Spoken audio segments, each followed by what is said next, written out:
Today we're talking about side hustles. Hey, I'm Coach Molle from the Visibility Hacking team, and I'm so excited to talk to you guys today about side hustles because that's how I got started. Before that, what gave me the foundations in order to be successful in that full-time entrepreneurial role were the successes I learned and the failures that I learned from in all of my side hustles. So today I'm going to teach you what I learned so that you can just get over the time that it took me to learn all that stuff. You can just get right to being successful with your side hustle. If you're building a side hustle, the reality is you're not building yourself a 9-to-5. So start with a foundation of fun. After we talk about that, we'll talk about why size actually matters in big and in little ways. And at the end of the video, we'll talk about how to get way more done in way less time. Say it with me. Roll the intro.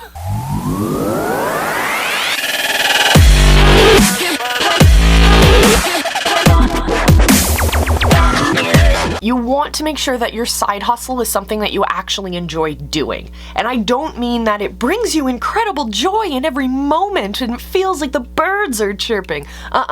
What I mean is that it's something that it doesn't pain you to do. It's not something that you just absolutely dread. You don't want to create a list of all of the things you love to do and all of the things that you hate to do and pick something on the I hate to do list.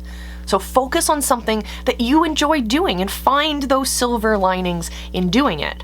I have a customer who works on power washing people's driveways and houses and the roofs and the walls and things like that. And it's hard work, and he's outside no matter what the weather, and he's spraying stuff, and he's got chemicals and dirt and everything all over the place. So it sounds like it wouldn't be a fun job, but he's built his side hustle to almost $1 million in the last 3 years with only having to work, I think he only works 3 days a week, 3 evenings a week, and he's able to bring in so much extra money for his family, and he does it because he loves being outside. He loves getting to visit different areas of his community. He loves seeing the befores and afters. So once you figure out what it is that brings you that kind of joy, then you'll have a much more fun side hustle. I have other customers who have makeup businesses and handmade craft businesses, and they're able to enjoy creating, but also connecting with the community who enjoys their creations. And that is I think, an award unto itself. So make sure you're picking a side hustle that is something you enjoy. Something I know you will enjoy doing is hitting the subscribe button and joining us here on the channel. We got new videos for you every single week, so stay tuned. Be involved, be part of the community, and I'd love to see you here. The reality is, no matter what people tell you, size does matter. So when you're starting your side hustle, start with something first that is a manageable size, something that you can handle. But more importantly, a size that is small enough that lets you just kind of test. You don't want to put too much investment of either your time or your financial resources into building a business, side hustle or not.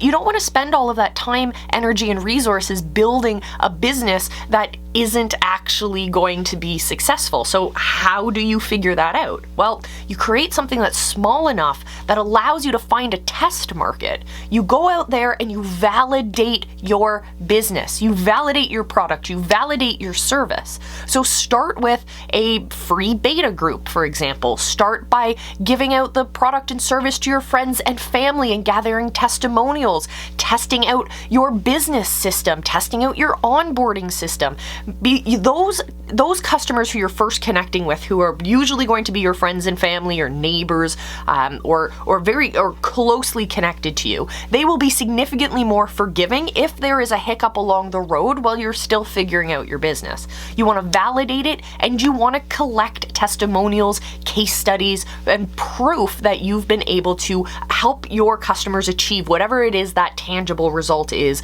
that your business provides. So go start small, validate it, and then the next hurdle you're going to focus on is scaling your business.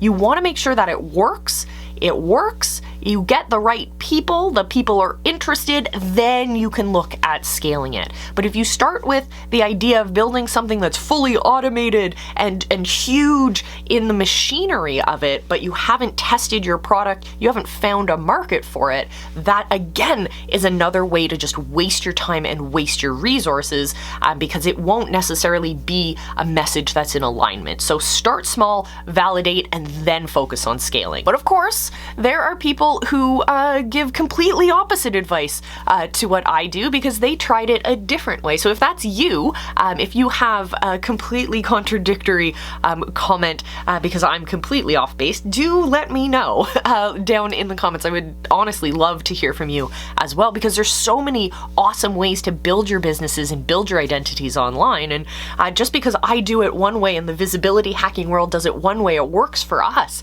But there's so many different ways to do it. So let me know. So as an entrepreneur, whether you're running a side hustle or a multi-million-dollar company, the reality is you cannot do everything. No matter how talented you are, you cannot divide yourself and create more time in the day. So if you want to get way more done in less time, you're going to have to start building your team, which means hiring freelancers, hiring other staff. And I know this is a really challenging endeavor, and for my business, it's been an endeavor that we've been going through iteration by iteration by iteration, and sometimes it works and sometimes it doesn't, and sometimes it's a good fit and sometimes it's not, and sometimes they stay for a while and sometimes they leave, and sometimes it can be a real headache. But I promise you, once you find those freelancers, those virtual assistants, or those video editors, or those graphic designers, or their social media and managers, or all of that stuff, if you can find the right people to take those tasks off your shoulders, tasks that are their superpowers and might not necessarily be yours, you'll be able to not only accomplish what you thought you could accomplish by yourself, but way, way more, because again, you're hiring people who can now focus on their superpowers rather than what you were doing and what I've been doing, which is trying to be a jack of all trades, trying to do it all.